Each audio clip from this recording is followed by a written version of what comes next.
Lights out and we're underway. Dennis gets a good start. Not bad though from Nato, just immediately behind as you see Mitch Evans getting a fantastic getaway. As Nick Cassidy as well drags alongside and leads in towards the first corner. The two Andretti side by side. On the outside there is the Porsche as we go through the first corner and almost shuffled off into the wall is Pascal Wehrlein there. And now he's got Mitch Evans for company on his inside as we head in towards turn 3. He's got nothing to lose at this point. Qualified quite far down the order. One of the worst qualifyings that we've seen for the Nissan team this season.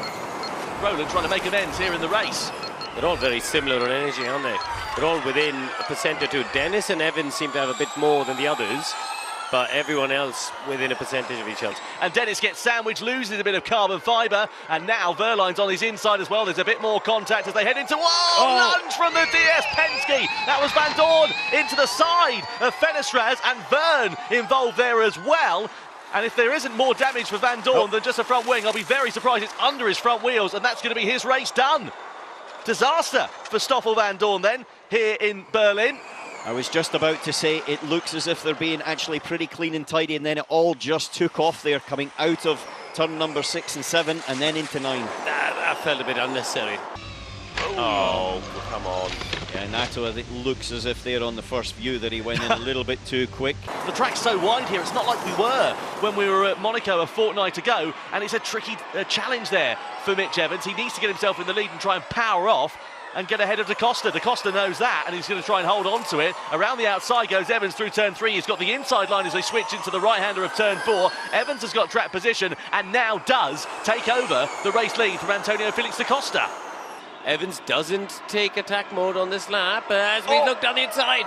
Dennis again on the line. Body work going everywhere. Yeah, contact front wing on there for Jake Dennis as we cross back to on-board battles here with Jean-Eric Verne and Jake Hughes. This is on board with Taylor Barnard, who gets right up close to the rear diffuser of the DS Penske driver, but Dennis there with contact, and not for the first time, contact with Pascal Wehrlein as well. Into 6 we go. Defensive line there from Mitch Evans.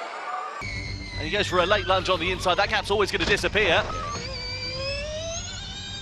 of this race. Just to remind you, Evans has still got that one attack mode remaining. There's contact there for Cassidy. Copy. We're working things out here. Keep doing what you're doing. I don't think you've realised that the longer Mitch doesn't attack, the worse it is for me. It's a good point. Compromising his race here, isn't it, for Nick Cassidy as well? He's having to sit there playing rear gunner. Around to the outside into turn 6. And Evans is deep. He's deep on the inside. Back goes through for Antonio Felix da Costa. And are we going to see Cassidy and also Rowland maybe trying to pick his pocket here as well? To the outside then goes Cassidy. Rowland's pinching him there as well as they go into turn 9. Rowland's on the inside line, so he gets shuffled into the wall. There is Cassidy, and that's compromised his race massively. Yeah, I think it's now whether Cassidy can overtake Roland da Costa. I think he's got a pretty healthy gap here. There's the answer, Alan. He's done it straight away. Cassidy knows. Into turn 6. Evans is locked up and gone deep. And that's going to allow Wehrlein through, and also possibly an opportunity here for Jake Dennis as well on the exit of turn 7. A mistake there from Mitch Evans.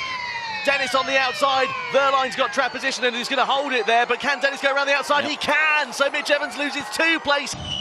And again, Dennis is going again on the outside of 9. He's trying to get the cut back, but I'll tell you, Pascal Wehrlein's just stopping that a little bit longer at the apex, so he cannot get the cut back. Just a handful of corners now remaining. Antonio Felix da Costa, well, he hasn't won since Cape Town 2023. It was snatched away from him in Mazzano, but he rounds the final corner. Antonio Felix da Costa, it's a DAC attack in Germany as he wins for TAG Heuer Porsche.